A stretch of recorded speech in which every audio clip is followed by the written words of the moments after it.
Hello everyone, I'm Silverraptor and welcome to another Wargame Red Dragon video.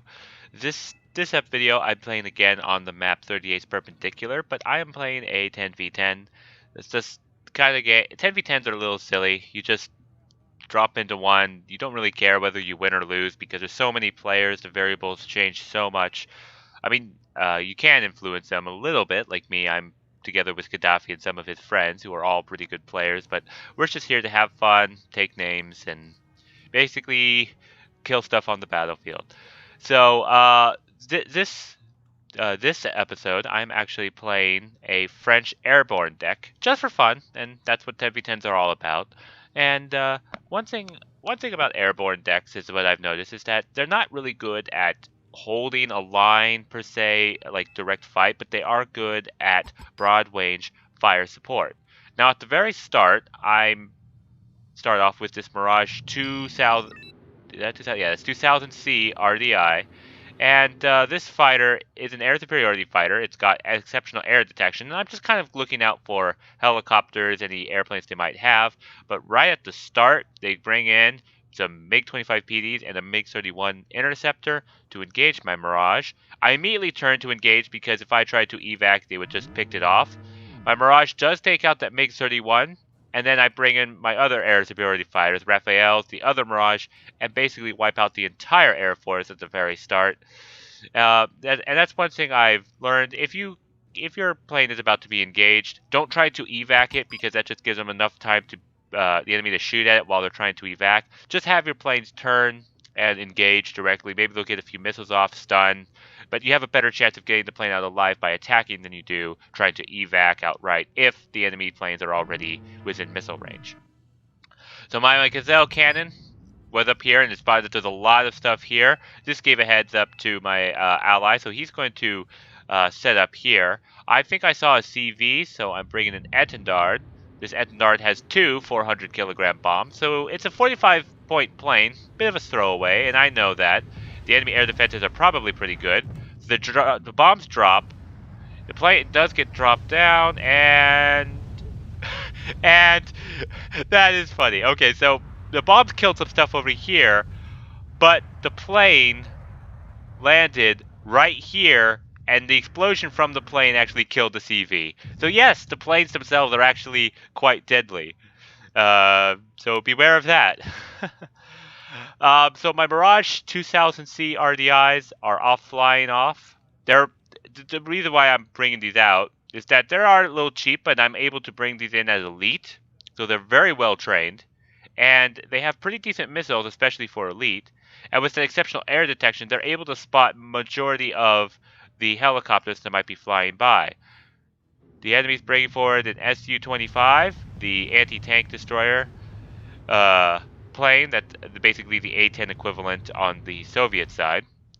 And basically, it's hovering over here, but it must see my Mirage 2000Cs. Yes, he does. So he pulls them out because my Mirages will quick work if it gets too close. My Mirage does get one missile off, but that plane is out of there before the missile is able to hit. So very good reaction on his part. I just pull my planes back a bit before I evac them so that they don't accidentally stray over air defenses. Another thing about airplanes is that when you want to evac them, make sure you kind of control their movements a little bit, because once you hit evac, you have no control over where they go. And I myself have lost countless planes where I just hit evac and then it decides to turn and fly right over the majority air defenses. Just give it like a second or two to move it off to the side a bit more where you know there's no air defenses, and then hit evac and it should get out safely. Now, I ally here, they see that their enemy is pushing forward here on the left. Now, as you can see, the right is pretty well secure. Gaddafi, friend of mine, got all these SAS here, so no helicopters or tanks are able to push over here. He's also simultaneously pushing with our friend Everett into this town, so this entire side is going to be ours. There is a big scuffle in the middle here, but I'm pretty sure that we will be able to capture this quite quickly. And we are well secure right here. We are a bit exposed here on the left, so given that majority of this is locked down, especially with AA, EOTS Hawks, SAS, I decided to start trying to put my forces here to try to hold the line. Now, remember I told you, Air Force are not really good at holding the line, and this video, I think, will demonstrate that. Is that I do have quite a bit of trouble trying to hold the enemy off. So here I have a Gazelle cannon. It has good optics, but it's able to spot the enemy. And I'm spotting for this M1A1 Abrams until it does get shot down. And this forces the M1A1 Abrams to retreat, as we did see a T-90. And it does take a whack to the face. Can the M1A1 get away? He's reversing it quite quickly. Uh-oh, here comes a missile. Was the missile hit? Ah, you almost made it. So that sucks. Force brings down an AT-ATs. That's pretty good. It will definitely defend against tanks and helicopters.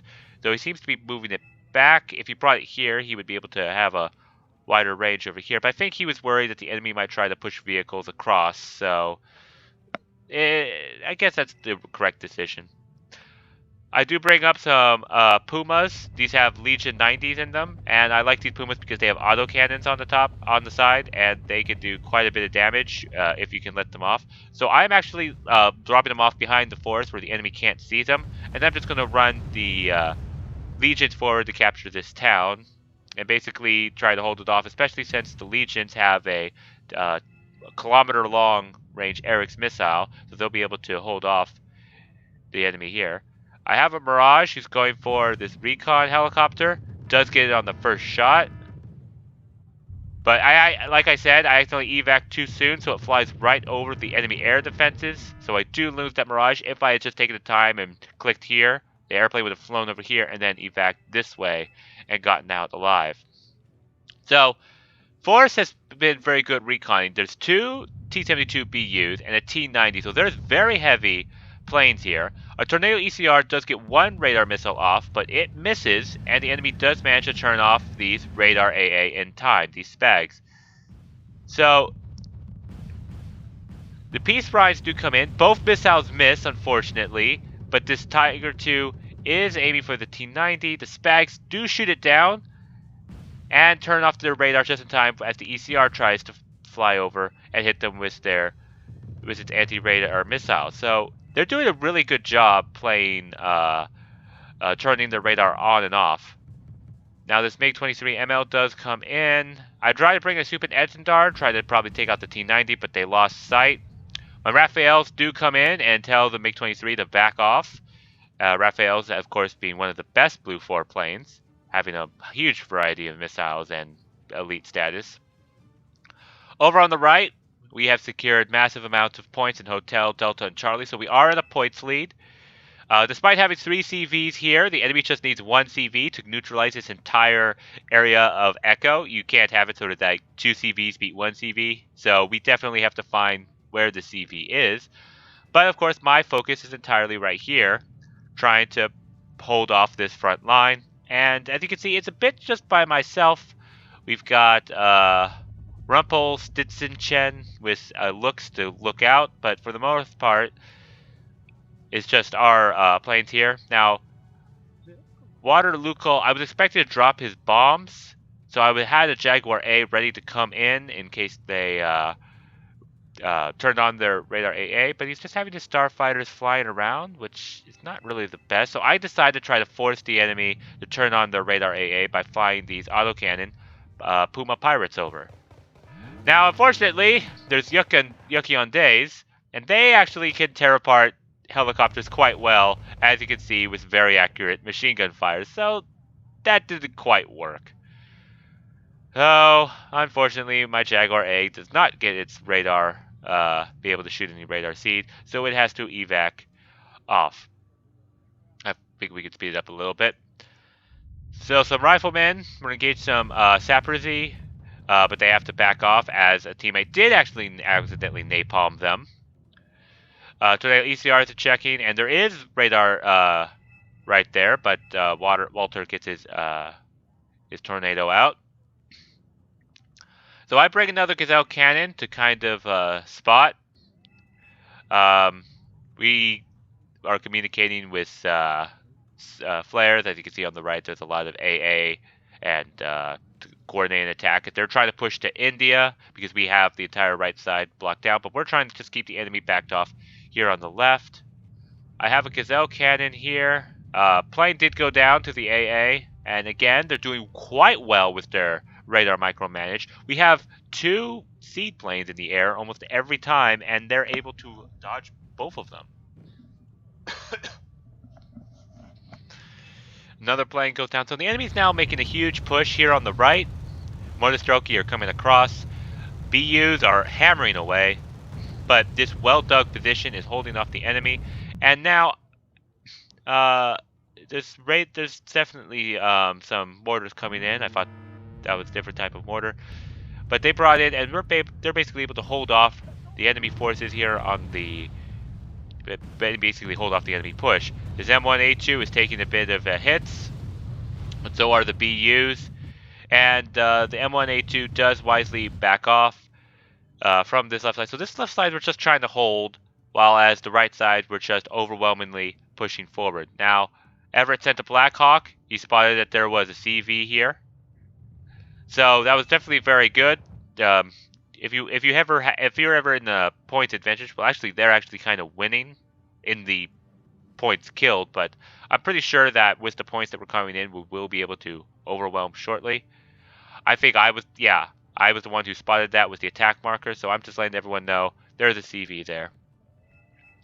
Now, I'm worried that they might try to come and push up here on the left side, especially given how well they're micromanaging. So I bring in these AMX-13 Harpoons. Now, these are very cheap tanks, but they have a gun that shoots quite quickly, and they've got some anti-tank missiles. Now, you might be thinking, a 35% accuracy missile, why would you put that in on a tank? Well, I have 4 of them. And if you have 4 of these 35% accuracy missiles, if you fire all 4 of them in a swarm of missiles, one of those missiles is going to hit. And that's kind of like my thought process for putting these harpoons in. Plus, Airborne don't naturally get very many good tanks. This is one of the few tanks the French Airborne actually get. So, and given that a lot of Airborne troops don't get tanks, it's something that I like to bring in. Now, Yokyondes did come here into this forest. An FA-18 Hornet does get taken out by this spec, so this AA has been doing very well in shooting down our planes. Another plane goes down here as my allies are continually pushing forward. Excellent use of smoke as they push forward live gardens and marines. The enemy is trying to hold off with everything they've got. In the meanwhile, I'm just kind of holding off the enemy from here. I do bring in a Caesar, a very good artillery piece that the Airborne Division does have. And I am just artillerying basically randomly where I last saw the enemy air defenses, just trying to hope to stun up and weaken the enemy and basically tell them you're not going to be able to hold this position. And the Yokyondes are starting to move. I move my harpoon to try to intercept. The Gazelle cannon is spotting for it, and the autocannon does start opening up, but they do get deep enough into the forest that they do manage to get away.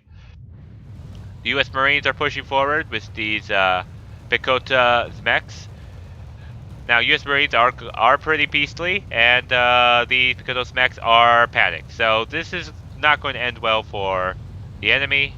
He breaks forward a Delphin with a couple napalm bombs, trying to land on the infantry here. Do score a beautiful shot, but the rest of my allies are beginning to push forward. Now, we're building up and we're building up and we're building up here. There's a Mars Smirch attack coming in here with his cluster munition, basically aiming to see if they find any enemy tanks here. And I'm still just trying to hold off the enemy here. I bring a Crotel, because as I can see there are helicopters that are being fought forward. And I'm just kind of loitering sitting here, but knowing that I have my Air Force in position. I'm just my entire role is just this entire small little area, whereas this whole map, my allies are just pushing forward and just wrecking face with everything they've got. Tiger takes out some ASUs, very cheap mobile guns, and the enemy is starting to realize it's kind of futile and begins leaving the game. So I move my harpoons back over here so that the range on their missiles do cover the range of this field. My Caesars just keep peppering the area.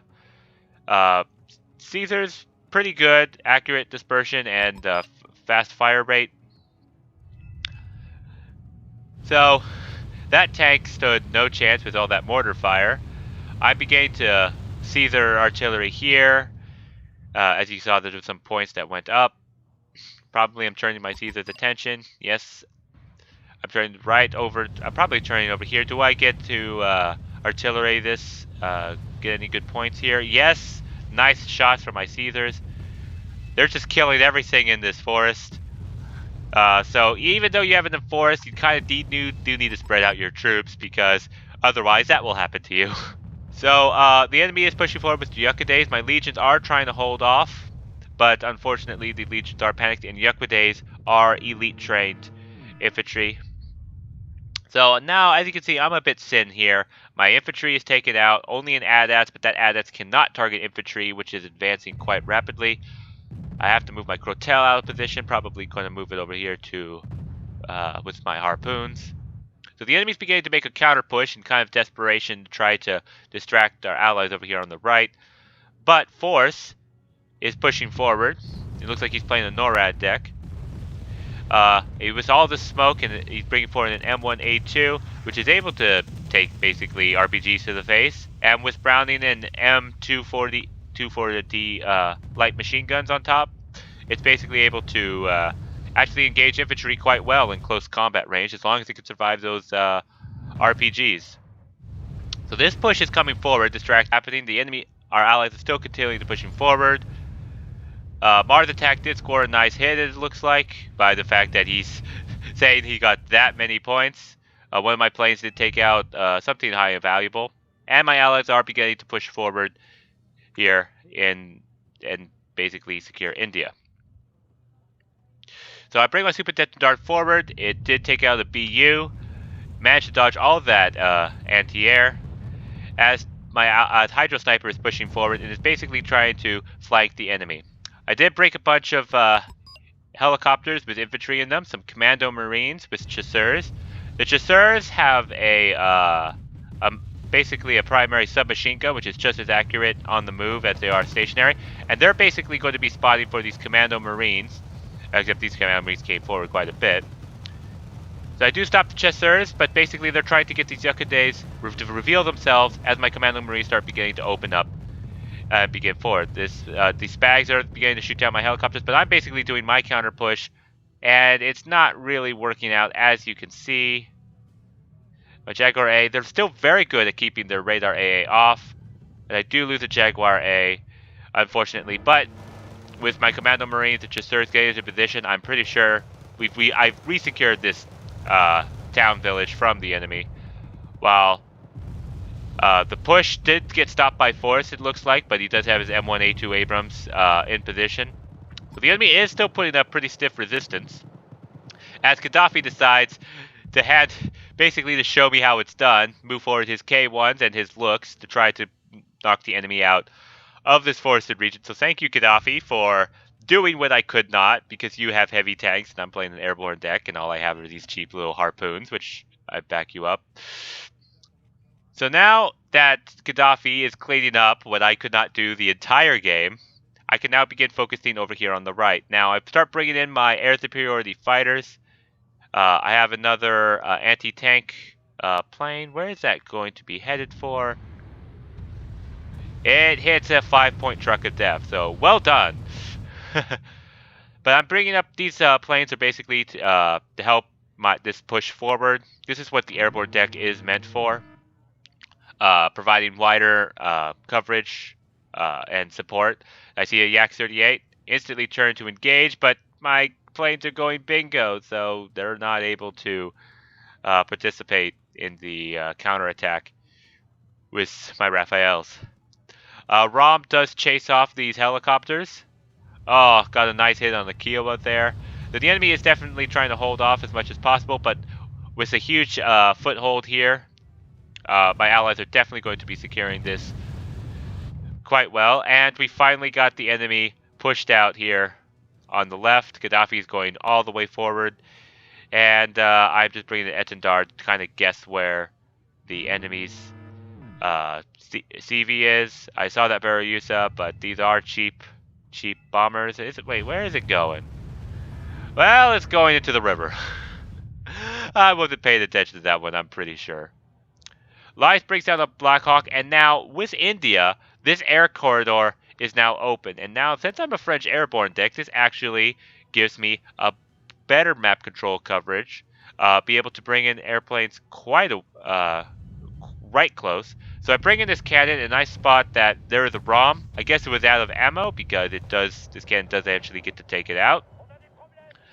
And it's just going to scout forward ahead of the advancing force so that my allies will know what to all prepare for. There's a Strela 10N here. Some infantry here are being mortared. I bring my Goodell cannon up to start shooting at this MI2. MI2 does take a few shots, surviving quite well before the cannon does manage to take it out. One good thing about this cannon is that it does have really good cannons. An autocannon. An airplane comes in, but it gets shot down quite well because my airplanes spawn right here, right on top of any planes that the enemy brings forward. So, with the fact that we have this air corridor and the fact that I have so many air superiority planes, this air corridor is now effectively closed. Any place to bring in is just going to be instantly shut out of the sky. As you could bet, I am watching like a hawk if any of these planes come forward. ECRs are, and Waterglue is bringing his, plane forward. Does shoot down that Mi-24V. Too bad we weren't able to see it down. Now I bring a Sanguine forward, which is basically just a cannon on a truck. This is just basically the scout forward, and it's amphibious, so I'm just going to plow right across the river here and try to get to Juliet. So I'm basically spearheading scouting information, shooting down planes, as you saw again, by bringing in all of their superiority fighters. I basically clear the way, well, not clear the way, but inform the allies what all to expect when they finally go and push for this last effect on Juliet. Now, this does seem a bit one-sided, and that is kind of how 10v10s go. That's how it is. Edendard shoots at Moderna, but misses, unfortunately. Gazelle Cannon is trying to spot better. For the allies, there's an artillery piece, which is getting quite close. Lice and Anders should be able to take that out quite well once they get into range. Strop 2 is taken out. A UAZ is spotted. That does not last long. And now we begin capturing these fobs as this massive spear push that Anders is leading is making quite big headway.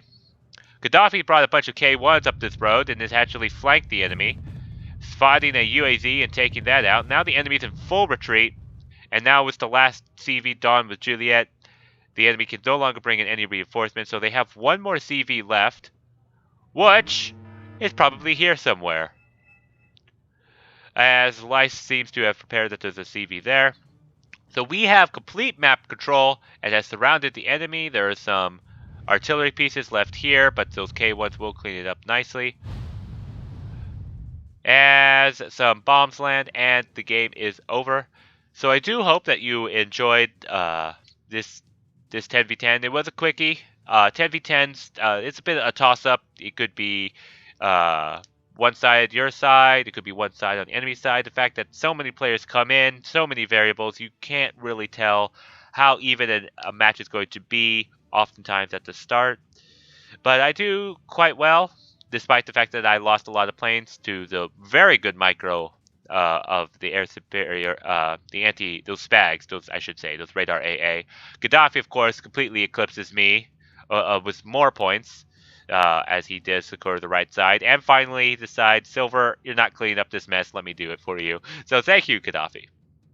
And as you can see, we'll just do a quick kill list for those who are interested.